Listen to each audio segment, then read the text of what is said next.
பிஸ்மில்லா வஸ்ஸலாத்து வஸ்ஸலாமு அலா ரசூலில்லா ரப்பி ஷ்ரஹ்லி சத்ரி வயஸ்ஸிர் அம்ரி வஹ்லுல் உக்தத்தன் மின் லிசானி யஃப்கஹு கௌலி. இன்ஷால்லா நம்ம இன்றைக்கி பார்க்க போகிற சூறா என்னக்கா, சூறா அல் மாஉன். அல் மாஉன்ங்கிறது ஒரு மக்கன் சூறா. இப்போ நம்ம குரானில் எப்போதுமே நீ திறந்து பார்த்தோன்னா எல்லா சூறாக்களுக்கு முன்னாடியும் இது மக்கன் சூறா, இது மதனி சூறா அப்படின்னு எழுதியிருக்கும். மக்கன் சூறா என்னன்னா, மதனி சூறானா என்ன அப்படின்னாக்கா, இப்போது பொதுவான விளக்கம், ரசுல்லா மக்காவில் இருக்கும்போது ரசுல்லாவுக்கு வழங்கப்பட்டது மக்கன் சூறா. மக்காவிலிருந்து துன்புறுத்தலுக்கு ஆளாகி அங்கேருந்து மதினாவுக்கு போனப்போ மதினாவில் இறக்கப்பட்டது மதனி சூறா இப்படிங்கிறத பொதுவான விளக்கம். ஆனால் இது மட்டுமே ஒரு சூறாவை நம்ம படிக்கிறதுக்கு இல்லை அணுகிறதுக்கு போதாது. மக்காவோட சமுதாய கட்டமைப்பு எப்படி, மதினாவோட சமுதாய கட்டமைப்பு எப்படி இருக்குது, இதுக்கேற்ற மாதிரி தான் அல்லாஹ் ஒவ்வொரு சூறாவையும் இறக்கியிருப்பான். அப்போ இங்கே ஒரு சூறா யார்கிட்ட அல்லாஹ் பேசுகிறான் அப்படிங்கிறது, அந்த சூறா அந்த அந்த அந்த மக்களுடைய தன்மை என்ன அப்படிங்கிறத அல்லாஹ் எப்படி புரிஞ்சு பேசுகிறான் அப்படிங்கிறது நமக்கு புரியணும். அப்படின்னாக்கா இது மதனி சூறாங்கிறது மக்கன் சூறாங்கிறது நம்ம ஆராய்ச்சி பண்ணணும். இப்போது உதாரணத்துக்கு மக்காவோட சமுதாய கட்டமைப்பு எப்படி இருக்கும் அப்படின்னாக்கா, ஷிர்க்குக்கு அடுத்தது அவங்க செய்யக்கூடிய மிகப்பெரிய குற்றம் என்னன்னாக்கா பெண் குழந்தைகளை புதைக்கிறது, அதே மாதிரி ஏழைகளை உதாசீனம் செய்வது, இது மாதிரி குற்ற செயல்களில் ஈடுபடுவது என்பது மக்காவில் ரொம்ப சாதாரணம். அதே மாதிரி இப்போ மதினாவில் அவங்களோட மிகப்பெரிய குற்றம் என்ன அப்படின்னு கேட்டால், இப்போ மக்காவில் உள்ள மக்களுக்கு வேதம்னா என்னன்னு தெரியாது, இறை தூதர்னா என்னன்னு தெரியாது, மறுமைனா என்னன்னு தெரியாது, இதெல்லாம் எதுவுமே தெரியாது. ஆனால் மதினாவில் உள்ளவங்களுக்கு எல்லாமே தெரியும். ஏன்னா அங்கே உள்ளவங்க கிறிஸ்டியன்ஸ் அண்ட் ஜூஸ். இப்போ அவங்களுக்கு மறுமைனா என்னன்னு தெரியும், அதே போல் இறை தூதர்னா என்னன்னு தெரியும், வேதம்னா என்னன்னு தெரியும், இதெல்லாம் ஆல்ரெடி தெரியும். தெரிஞ்சும் மக்களை வேதத்தின் பெயராலும் இனத்தின் பெயராலும் இதெல்லாம் மக்களை பிளவுபடுத்திகிட்டே இருப்பாங்க. இவங்களோட மிகப்பெரிய குற்றம் என்னன்னாக்கா, மக்களை தன் பக்கம் வர வேண்டும் என்று அவங்கள என்னை தாண்டி உங்களால் நீங்கள் சொர்க்கத்துக்கு அடைய முடியாது, அப்போ இது ஹராம், இது ஹலால், இது இவங்களோட நீங்கள் இவங்களோட நீங்கள் பேசக்கூடாது, நீங்கள் இப்படி இருக்கணும் அப்படி இருக்கணும், அல்லாஹ் சொல்லாததெல்லாம் சொல்லி மக்களை வழிகேடுன்னு சொல்கிறது என்னன்னாக்கா தனக்குள்ளேயே வச்சுருக்கிறது. அதான் அவங்களோட வழிகேடு. அதாவது நான் சொல்கிற வார்த்தை தான் அல்லாவோட வார்த்தை அப்படிங்கிற மாதிரி. அப்படிங்கிறது தான் மதினாவில் உள்ள பெரிய பிரச்சனை. இதுக்கு அடுத்தபடியாக மதினாவில் உள்ள பெரிய பிரச்சனைன்னு கேட்டாக்கா முனாஃபிக்குகள். அதாவது முனாஃபிக்குனா யாருனாக்கா, முஸ்லீம்கள் மத்தியில் இருந்துக்கிட்டு முஸ்லீம்னு சொல்லிட்டு இஸ்லாத்துக்கு எதிராகவும் ரசுல்லாவுக்கு எதிராகவும் செயல்படக்கூடியவங்க தான் முனாஃபிக்குகள். ஸோ இன்ஷால்லா இதையே நம்ம புரிஞ்சுக்கணும். அப்படின்னாக்கா ஒரு சூறாவை நம்ம படிக்கும் போதும் சரி, அடுத்தவங்களுக்கு எத்தி வைக்கும் போதும் சரி, அவங்களோட மனநிலை என்ன, அவங்களோட தன்மை என்ன, அவங்க என்ன நிலையில் இருக்காங்க அப்படிங்கிற படிப்பினை முதல்ல நம்ம இதுலேருந்து அல்லாஹ் எப்படி பேசுகிறான் அப்படிங்கிறது கற்றுக்கணும். ஏன்னா அவங்களோட நிலை தெரியாமல் நமக்கு தெரிஞ்சதெல்லாம் அவங்கள்ட்ட போய் சொல்லி அவங்க எந்த நிலையில் இருக்காங்கன்னு சொல்லிட்டு அவங்கள்ட்ட போய் பேசக்கூடாது. ஸோ இந்த படிப்பினை முதல்ல அல்லாஹ் மக்கா சூறாக்களில் எப்படி அவங்கள பார்த்து பேசுகிறான், மதனி சூறாவில் அவங்கள எப்படி பார்த்து பேசுகிறான் அப்படிங்கிறத முதல்ல நம்ம தெரிஞ்சுக்கணும். ஏன் இதை முக்கியமாக சொல்கிறோன்னாக்கா, இந்த சூறாவில் ஒரு ஆயா கண்டிப்பாக மறுபடியும் அந்த ஆயாக்கு ஏற்றவாறு இல்லாமல் மிகப்பெரிய அப்யூஸுக்கு ஆளாக்கப்பட்டிருக்கு ஒரு ஆயா இந்த சூறாவில். ஸோ இது ஏன் நம்ம தெரிஞ்சுக்கணுன்னாக்கா, நம்ம பேசக்கூடிய மக்களோட தன்மை என்ன, அவங்களோட நிலை என்னன்னு தெரிஞ்சு தான் ஒருத்தவங்கள்ட்ட போய் நம்ம இஸ்லாத்தை ஏற்றி வைக்க முடியும். அவங்கள்ட்ட போய் நம்ம இஸ்லாத்தை திணிக்கக்கூடாது. அப்போது அல்லாஹ் எப்படி மக்காவில் உள்ள மக்கள்கிட்ட என்ன பேசுகிறான், இப்போ மதீனாவில் உள்ள மக்கள்கிட்ட எப்படி பேசுகிறான் அப்படிங்கிறது தெரிஞ்சுக்கிற மாதிரி. இன்ஷால்லா இப்போ சூறாக்குள்ளே போவோம். இன்னொரு முக்கியமான விஷயம் என்னென்னாக்கா, மற்றவங்க மேலே நமக்கு விருப்பு வெறுப்பு இருக்குது அப்படிங்கிறதுனால குரானை நம்மளுக்கு தெரிஞ்சிருச்சு, குரானில் ஒரு ஆயாவை புரிஞ்சுக்கிட்டோம் அப்படின்னு நம்மளே நினச்சிக்கிட்டு நமக்கு கோவம் வரும்போது அடுத்தவங்க மேலே அந்த ஆயாவை சுட்டி காட்டி நீ செய்கிறது தப்பு அப்படின்னு சொல்கிறது தப்பு. ஏன்னாக்கா அவங்களோட நிலை என்ன நம்ம முதல்ல புரியணும். அவங்க நிலை தெரியாமல் நம்மளாக போயிட்டு நம்மளுக்கு தெரிஞ்சிருச்சு, நமக்கு அவங்க மேலே கோவம் வந்துருச்சு, அவங்க பண்ணுறது தப்பு நம்ம கண்ணுக்கு தெரியுது அப்படிங்கிறதுனால அவங்க மேலே ஒரு ஆயாவை சொல்லி ஒரு ஹதீஸை சொல்லி அவங்களை திட்டுறது ஏசுறதுங்கிறதுலாம் மிகப்பெரிய தப்பு. இது அல்லாஹ் நமக்கு காட்டி தந்த வழி கிடையாது குரானில். ஸோ மக்கன் சூறா மதனி சூறான்னு நம்ம ஏன் படிக்கணுங்கிறதுக்காக மிகப்பெரிய உதாரணம் இதான். அவுது பில்லாஹி மினஷ் ஷைத்தானிர் ரஜீம். அராய்த அல்லதி யுகத்திபு பித்தீன். இதுக்கு பொதுவான டிரான்ஸ்லேஷன் என்னன்னாக்கா, இந்த தீனை பொய்யாக்குபவனை நீ பார்த்தாயா, அதான் பொதுவான டிரான்ஸ்லேஷன். அராய்த்த நீ பார்த்தாயா அப்படின்னு வச்சுக்க, இப்போ அரபியில் நீ பார்த்தாயான்னு இன்னும் சொல்லுன்றோம்னா நம்ம தமிழ்லேயும் உண்டு. நீ பார்த்தாயான்னா கண்ணுக்கு நேராக நீ பார்த்தியா அப்படிங்கிற மாதிரி கிடையாது. நீ கவனிச்சியா, அவன் சொன்னதை நீ கேட்டியா அப்படின்னு, அவன் என்ன செஞ்சான்னு நீ பார்த்தியா அப்படின்னு நம்ம சொல்கிறப்ப இது மாதிரி நேராக நீ பார்த்தியா அப்படிங்கிற மாதிரி அர்த்தம் கிடையாது. நீ பார்த்தாயா அப்படிங்கிறது நீ கவனிச்சியா அப்படிங்கிற மாதிரி ஒரு ஃப்ரேஸ், ஒரு பேச்சுக்கலை, அரபிய பேச்சுக்கலை. அல்லதி யுகத்திபு பித்தீன். யுகத்திபு பித்தீன் அப்படிங்கிறது நிராகரிப்பது, நிராகரித்தனா பொய்யாக்குவது. ஓகே, தக்தீப் அப்படின்னா பொய்யாக்குவது அப்படின்னு இருக்கு. பொய்யுக்கும் பொய்யாக்குவதுக்கு என்ன வித்தியாசம்? அரபியில் தக்தீப் அப்படின்னாக்கா பொய்யாக்குவது. ஓகே, பொய்யாக்குவது அப்படின்னாக்கா இப்போ என் பர்ஸில் வந்து ஒரு 1000 ரூபா பணம் இருக்குது. ஒருத்தவங்க வந்து என்கிட்ட வந்து உனக்கு ஒரு 1000 ரூபா இருக்கா, எனக்கு காசு தான் ஏன் அப்படின்னு கேட்குறாங்க. இல்லை என்கிட்ட காசுலாம் இல்லை போ அப்படிங்கிற. இது பொய். பொய்யாக்குவது அப்படின்னாக்கா இப்போ 2 2 4 இதுதான் உண்மை. நானாக ஒரு கணக்கை போட்டு இல்லை 2 2 5 அப்படின்னு நான் நிரூபிக்கிறேன் அப்படின்னாக்கா உண்மைக்கு எதிராக செய்யக்கூடிய பிரச்சாரம். அப்போ எது உண்மையோ அந்த உண்மைக்கு எதிராக பிரச்சாரம் செய்வது தான் பொய்யாக்குவது. அதான் தக்தீப் அப்படின்னு பேர் அரபிக்கில். அதே மாதிரி அடுத்தது என்னன்னாக்கா யுகத்தீபு பித்தீன். தீன்னாக்கா இதுக்கு குரான்லேயே பல பொருள் இருக்குது, அரபிலையும் பல பொருள் இருக்குது. இப்போ குரானில் மாலிகி யௌமித்தீன், தீர்ப்பு நாளின் அதிபதி. அதே மாதிரி தீன் அப்படின்னாக்கா இது மார்க்கம், மதம் அப்படின்னு அர்த்தம் இருக்குது. அரபிக்கில் தீன் அப்படின்னாக்கா கொடுக்கல் வாங்கல். அதாவது நீ கொடுத்ததை நான் சரியாக திருப்பி கொடுக்குறேன், நீ வாங்கினதை நீ சரியாக திருப்பி கொடுக்குற அப்படின்னு ஒரு கொடுக்கல் வாங்கலை, ஃபேர் டீலிங்னு சொல்லுவோம் இங்கிலீஷில். இப்படி கரெக்டாக இருக்கிறதுக்கு பேர் தான் தீன் அப்படின்னு பேர். மறுமைக்கு நம்ம இன்றைக்கி செஞ்ச தப்புக்கும் நம்ம இன்றைக்கி செஞ்ச நன்மைக்கும் அல்லாஹ் மறுமையில் அளிக்கக்கூடிய கூலி, அதனால தான் அதுக்கு பேர் தீன்னு பேர். அப்போ அதுவும் ஒரு கொடுக்கல் வாங்கல் தான். ஸோ தீன்கிற வார்த்தைக்கு இப்படி தான் வந்து நம்ம வந்து தீர்ப்பு நாள் அப்படிங்கிற ஒரு பெயர் வந்துருச்சு. அராய்த்தல்லதி யுகத்தீபு பித்தீன்னு சொல்லும் போது இந்த தீனை பொய்யாக்குபவனை நீ பார்த்தாயா அப்படின்றது. இப்போ இங்கே என்ன பொய்யாக்குறான்னாக்கா நாளைக்கு கொடுக்கல் வாங்கல் இருக்குது, நாளைக்கு தீர்ப்பு நாள் இங்கு ஒன்று அப்படி இருக்குது அப்படிங்கிறத பொய்யாக்குறது.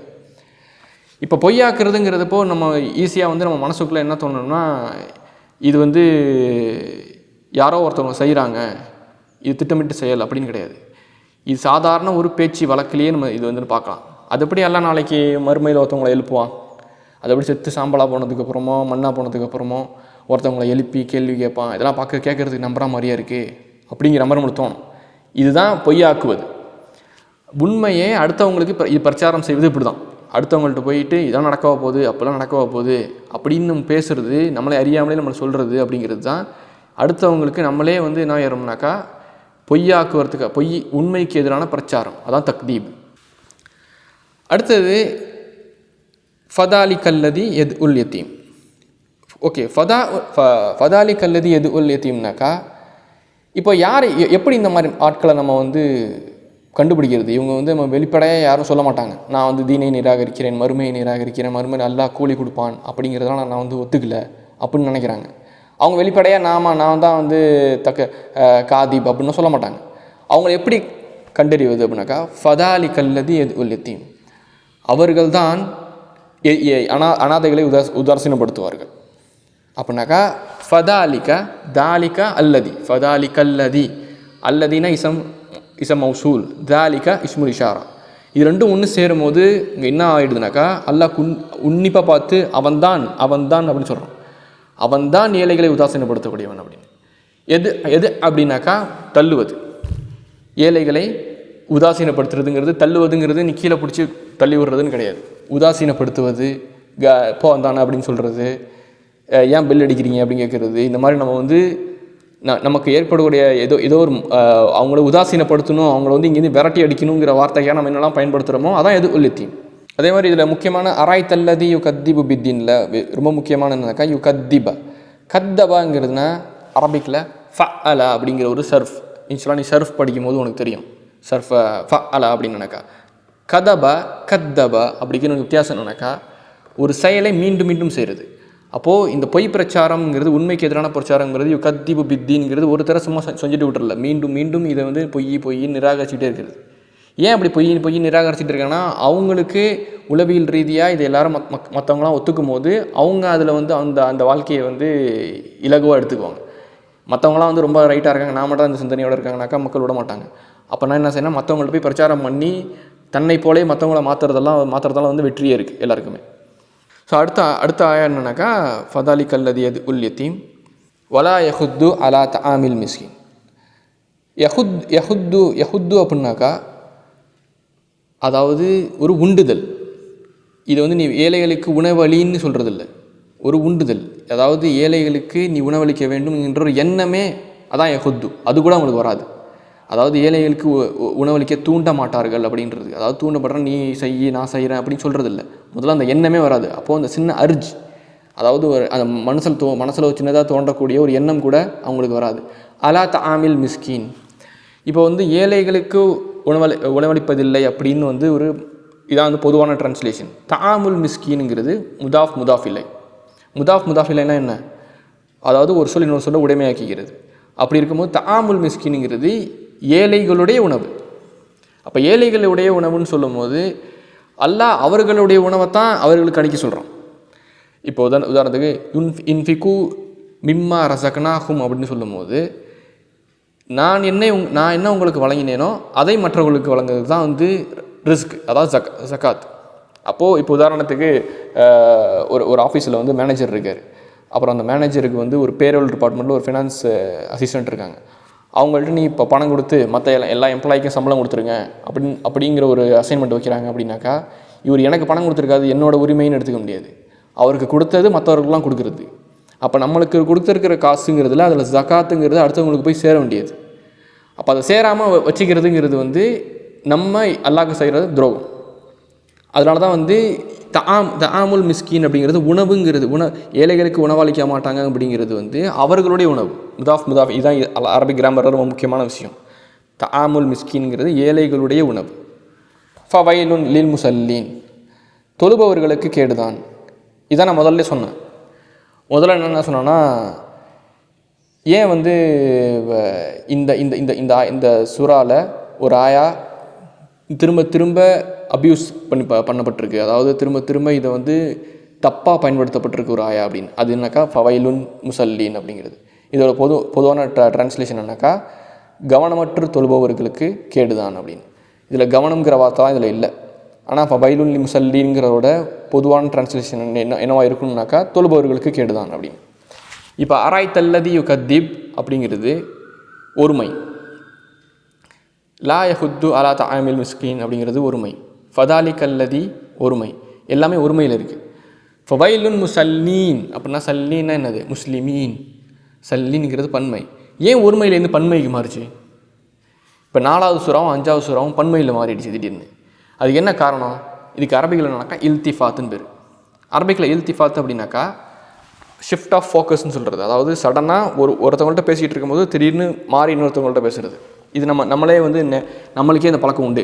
எப்படின்னாக்கா இப்போ நம்ம வீட்டில் ஒரு பையன் இருக்கான், அவனை வந்து சரியாக படிக்கலை அப்படிங்கிறப்ப 8th வீட்டில் ஒரு பையன் இருக்கான், அவனும் சரியாக படிக்கலை, ஆனால் அவன் பெரிய பையன் அப்படிங்கிறப்போ அவனை சுட்டி காட்டி அவனை பார்த்தியா அவன் வந்து படிக்காமல் ஊசிக்கிட்டு இருக்கான், இவனை மாதிரி ஆட்கள்லாம் என்ன ஆவாங்க தெரியுமா அப்படின்னு பன்மையில் பேசுவோம். ஒருத்தவங்களை சுட்டி காட்டி பலரை சொல்கிறது. புரியுதா? அப்போது இங்கே எல்லாம் என்ன சொல்கிறேன்னா அலாய்தல்லதி யுகத்திபு பித்தீன், இவனை நீ பார்த்தாயா? புரியுதா? மார்க்கத்தை நிராகரிப்பவனை நீ பார்த்தாயா? ஃபதாலி கல்லதி எது உல் யத்தீம், அவன்தான் ஏழைகளை உதாசீனப்படுத்துகிறான். லா யஹுத்து அலா தஆமில் மிஸ்கீன், அவன்தான் ஏழைகளின் உணவை அளிப்பதற்கு தூண்டுவதில்லை. இது எல்லாமே ஒருமை. திடீர்னு ஃபவைலுன் லில் முஸல்லீன், தொழுபவர்களுக்கு கேடுதான். இந்த தொழுகைக்கும் இப்போ மேலே நடந்ததுக்கு என்ன வித்தியாசம்? அதாவது இந்த சூறாவோட பேக்ரவுண்ட் என்னன்னாக்கா அபுலஹப் அப்படிங்கிற ஒரு நபரை பற்றி, அதாவது ரசூல்லாவோட சின்னத்தா பிரியத்தால் ஒரு ஆள் ரசூல்லாவுக்கு தீவிர எதிரி, அவரை பற்றின ஒரு ஆயா அது வந்து ஒரு சூறாவாக இருக்கலாம் அப்படின்னு பலரால் வந்து சொல்லப்படுது. இப்போ அவனோட பழக்கம் என்னன்னாக்கா ஏழைகள், அவன் தான் வந்து மக்காவோட ட்ரெஷரர் அப்படின்னாக்கா மக்காவோட பொருளாளர். அதாவது அப்போ தான் செல்வ செழிப்பான ஒரு ஆள். ஆனால் ஏழைகளை பற்றி எந்த ஒரு கவலையும் கிடையாது, ஏழைகளுக்கு எந்த உணவும் அளிக்கிறது கிடையாது. இப்போ இந்த சொல்லக்கூடிய அல்லாஹ் இப்போ சுட்டி காட்டின எல்லா அடையாளங்களும் அவனுக்கும் உண்டு. அப்போ இவன் என்ன செய்கிறான்னாக்கா எங்கெங்கெல்லாம் வந்து தொழுகை நடக்குதோ அங்கெல்லாம் போய் முதல்ல நின்றுறது. அதாவது எங்கெங்கெல்லாம் வந்து வணக்க வழிபாடுகள் நடக்குதோ, அது முஷ்ரிக் வணக்க வழிபாடுகளாக இருந்தாலும் சரி, அங்கே போய் முதல்ல நின்றுறது. அங்கே போய் முதல்ல நின்றுட்டு நான் தான் பெரிய ஆள் அப்படின்னு காட்டிக்கிறது.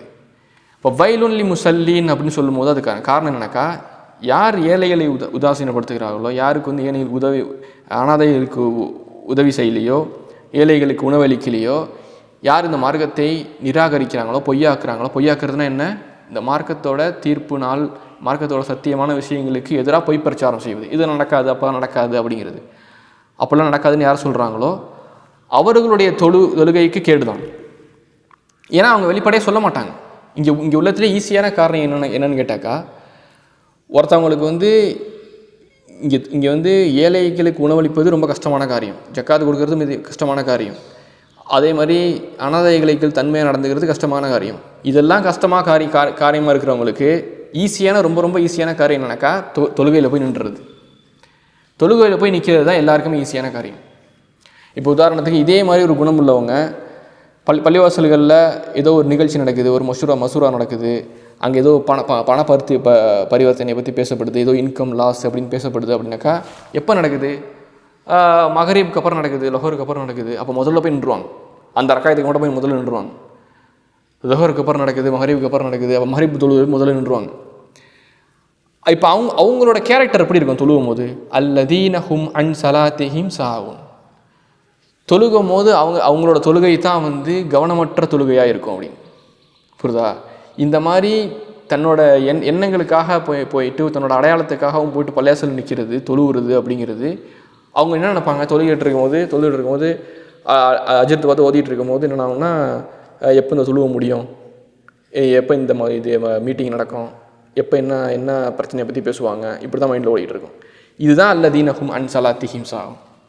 நான் ஏன் இந்த ஆயாவை குறிப்பாக வந்து திரும்ப இது வந்து தவறாக பயன்படுத்தப்பட்ட ஒரு ஆயான்னு ஏன் சொல்கிறேன்னாக்கா, ஃபவைலுன் லில் முசல்லின்னு சொல்லும் போது இந்த ஆயாவை திரும்ப எப்படிலாம் பயன்படுத்தியிருக்காங்க அப்படின்னாக்கா, கவனமற்ற தொழுபவர்களுக்கு கேடுதான் அப்படின்னாக்கா, நம்ம எல்லாருமே தொழுகையில் அரபி தெரியாது, அங்கே குரானில் என்ன ஓதப்படுதுன்னு தெரியாது, எதுவுமே தெரியாது. அப்போ அல்லாஹு அக்பர்னு தக்பீருக்கு அப்படின்னதுக்கப்புறம் ஆட்டோமேட்டிக்காக எல்லாருக்குமே சிந்தனை எங்கெங்கேயோ போக தான் செய்யும்.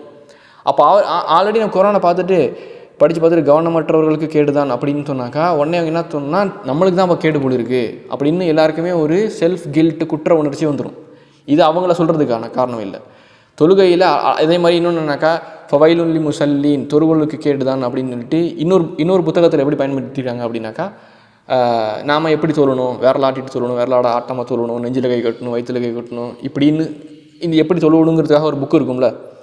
இப்போ ஒவ்வொரு மதுகப்புக்கும் ஒரு புக்கு இருக்கும். அதில் ஒரு வகையான மதுகப்பு என்ன செஞ்சுருக்காங்க அப்படின்னாக்கா, மொதல் பேஜில் ஃபவைலுன் லில் முஸல்லீன் அப்படின்னு, தொழுபவர்களுக்கு கேடுதான். அதோட விளக்கம் என்னன்னாக்கா, நான் சொல்கிறபடி நீங்கள் கீழே தொழுனாக்கா உங்களுக்கு கேடுதான், அல்லாஹ் சொல்கிறான் அப்படின்னு. நீங்கள் விரலாட்டுறீங்க, நெஞ்சில் கை கட்டுறீங்க, இல்லை வயிற்றில் கை கட்டுறீங்க, அப்போ நான் சொன்ன மாதிரி கீழே நீங்கள் தொழுல அப்படின்னாக்கா உங்களுக்கு கேடுதான். இப்படி நமக்கு என்ன தோணுதோ அதுக்கேற்ற மாதிரிலாம் வந்து குரான் ஆயாக்களை பயன்படுத்துறது. அப்போ என்னென்னா, நமக்கு வந்து ஆரம்பத்துலேருந்து முதல்ல வரையும் குரானை படிக்கும் போது அதில் எதற்கான சூறா, மதனி சூறானா அப்போ யாருக்கான சூறா, மக்கா சூறானா அப்போ யாருக்கான சூறா, அவங்களோட தன்மை என்ன, இதெல்லாம் புரிஞ்சால் மட்டும்தான் நம்மளுக்கு வந்து சுரானில் அல்லாஹ் யாருக்கு என்ன பேசுகிறான் அப்படிங்கிறதே தெரியும். இப்போ சாஉன் அப்படின்னாக்கா, சாஉன்னா ஹீட்லெஸ்னஸ், அதாவது என்ன நடக்குதுன்னே எனக்கு அவசியம் இல்லை, அங்கே என்ன நடக்குதுங்கிறது தேவையில்லை, ஆனால் நான் அட்டன் பண்ணுறேன் அப்படிங்கிற மாதிரி ஒரு பேருக்கு. அப்போ தொழுகைங்கிறது இப்போது பள்ளிவாசலில் ஏதோ ஒரு நிகழ்ச்சி நடக்குது, ஒரு மீட்டிங் நடக்குது, அப்போ நாங்கள் முக்கியமான ஆளாக இருக்கணும் அப்படிங்கிறப்ப எப்போ நடக்குது, மகரிபுக்கு அப்புறம் நடக்குது. அப்போ மகரிப் தொழுவை போய் நின்றுறது, அது எப்போ முடியும்னு வெயிட் பண்ணிக்கிட்டே இருக்கிறது தொழுவையில். அதுதான் அல்லதீனஹும் அன் ஸலாத்திஹிம் சாஹூன். அப்போ நமக்கு சாதாரண மனிதர்களுக்கு ஏற்படக்கூடிய மனக்குழப்பமோ இல்லை வந்து கவன சிதறலோ அதெல்லாம் வந்து குற்ற உணர்ச்சிக்கு ஆள்பட வேண்டிய விஷயம் இல்லை. அது வேறு பக்கம், அதெல்லாம் என்னென்ன பிரச்சனை இருக்குன்னு அதில் வேறு சைடு. ஆனால் இந்த ஆயாவை திரும்ப பயன்படுத்துவதுங்கிறது ரொம்ப ரொம்ப தப்பு. ஸோ இன்ஷா அல்லாஹ் அடுத்து என்னன்னாக்கா, இதுலேருந்து நம்ம மெயினாக என்ன புரிஞ்சிக்க வேண்டியதுனாக்கா, தொழுகையால் மட்டுமே எல்லாத்தையுமே, தொழுகை ஒருத்தவங்க என்ன தொழுவாளி அப்படின்னு ஒருத்தவங்க சொல்லிட்டாலே அவங்க செய்யக்கூடிய எல்லா குற்றமும் மறைஞ்சிருது. இஸ்லாத்தில் என்றைக்குமே அதாவது செயல்களையும் நம்மளோட அடுத்தவங்களுக்கு நமக்கு செய்யக்கூடிய செயல்களையும் அதையும் இஸ்லாத்தையும் பிரிக்கவும் முடியாது, வணக்க வழிபாடுகளையும் பிரிக்கவும் முடியாது. அதாவது நான் தொழுகிறேன், ஃபஜருக்கு எந்திரிக்கிறேன், எல்லா வேலையும் கரெக்டாக இருக்கேன், ஆனால் மற்றவங்க ஏழைகளை வந்து உதாசீனப்படுத்துறது, அவங்களுக்கான கடமையை செய்யாமல் இருக்கிறது, மிஸ்கீன்களுக்கு அவங்களுக்கான கடமையை செய்யாமல் இருக்கிறது, இதெல்லாம் எதுவுமே செய்ய மாட்டேன், ஆனால் என்னோடய தொழுகை வந்து கரெக்டாக இருக்கிறதுனால நான் வந்து ரொம்ப நல்லவன் அப்படின்னு தன்னை அடையாளப்படுத்திக்கிறவங்க யாருக்குமே என்னன்னாக்கா இது ரொம்ப தவறான விஷயம். இஸ்லாத்தில் என்றைக்குமே நம்ம வந்து ரெண்டு பிரிச்சிக்க முடியாது. இது நான் ஏன் மக்கன் சூரான்னு தெரிஞ்சுக்கணும் முதலடியே சொன்னேன் ஏன்னாக்கா, மக்கன் சூரான்னு சொல்லும் போது இது மக்களை யார் இருக்கா நான் சொன்னேன், மக்களால் முஷ்ரிக்குகள். அவங்களுக்கு இறை வேதம்னா என்னன்னு தெரியாது, மறுமைனா என்னன்னு தெரியாது, ஒன்றுமே தெரியாது. அங்கே உதாசீனப்படுத்தப்படக்கூடிய மக்கள் யார்? அவங்களுமே முஷ்ரிக்கு தான். அப்போ அங்கே அல்லாஹ் யாருக்காக பேசுகிறான்? அங்கே உள்ள ஏழைகளுக்காக, அங்கே உள்ள ஏழை முஷ்ரிக்குகளுக்காக, அங்கே உள்ள ஏழை எத்தீம்களுக்காக, அங்கே உள்ள முஷ்ரிக் எத்தீம்களுக்காக. அப்போ இங்கே சமூக நீதி என்பது முஸ்லீமாக தான் இருக்கணும் அப்படிங்கிற அவசியமே கிடையாது. ஒருத்தவங்க ஏழை அப்படின்னா முஸ்லீமாக தான் இருக்கணும், மிஸ்கீன் அப்படின்னா அதை முஸ்லீமாக தான் இருக்கணும். அப்போ வந்து இப்போ தவறு செய்யக்கூடியவன் வந்து கெட்டவன் முஸ்லீம் இல்லை, அதாவது தவறு இழைக்கப்படுபவன் வந்து முஸ்லீமு அப்படின்னு நம்ம நினைக்கக்கூடாது. தவறு இழைப்பவன் முஸ்லீம்ங்கிற பேர்லேயும் இருக்கலாம். அதை செய்யக்கூடியவங்க, அதை அனுபவிக்கக்கூடியவங்க முஸ்லீம் அல்லாதவர்களும் இருக்கலாம். அதே மாதிரி தவறு செய்யக்கூடியவங்க முஸ்லீம் அல்லாதவர்களாகவும் இருக்கலாம். அந்த தவறுக்கு பலியாகக்கூடியவங்க முஸ்லீம் அல்லாதவர்களாகவும் இருக்கலாம். இது எல்லாத்த பற்றியுமே நம்ம வந்து ஒரு முஸ்லீமாக நம்ம கவனிக்கணும். ஒரு முஸ்லீம் அல்லாதவருக்கு ஒரு நீதி, நமக்கு ஒரு நீதி, அப்போல்லாம் நமக்கு இஸ்லாத்தில் கிடையாது. இதை நம்ம மொழியில் நம்ம புரிஞ்சுக்கணும். கடைசி வசனம் வயம்னஊனல் மாஊன் அப்படின்னாக்கா சின்ன உதவியை கூட தடுக்கிறது. மாஊன் அப்படிங்கிறது ரொம்ப அற்பமான விஷயம். இதெல்லாம் ரொம்ப உள்ளத்திலே அற்பமான விஷயம். இப்போ உதாரணத்துக்கு இப்போ நம்ம ஒரு பிஸ்கெட் தைக்கிறோம், அதை கடிக்கும் போது ஒரு துண்டு கீழே வந்துருச்சுன்னு வச்சுக்க, அதை யாரும் எடுக்க மாட்டாங்க. அந்த அளவுக்கு ஒரு அற்பமான விஷயம். அதை கூட அடுத்தவங்களுக்கு என் கையிலேருந்து போயிடக்கூடாது, அந்த மாதிரி கேர்ஃபுல்லாக இருக்கிறது, இது அடுத்தவங்களுக்கு கிடச்சிடக்கூடாது அப்படின்னு. அதான் யம்னஊனல் மாஊன். இந்த மாதிரி குணம் உள்ளவங்க யார்?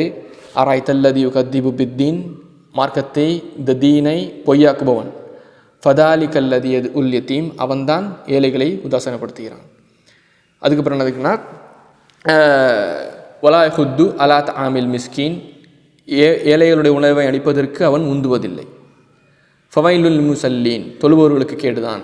இப்போ என்னென்னா இல்திஃபாத்துன்னு ஒரு கான்செப்ட் சொன்னேன்னாக்கா, அந்த இடத்துலேருந்து ஏன் திடீர்னு மாறுது அப்படின்னாக்கா, இந்த மாதிரி குணம் உள்ளவங்களுக்கு அவர்கள் தொழும்போது அவர்களுடைய தொழுகைக்கு கேடுதான்.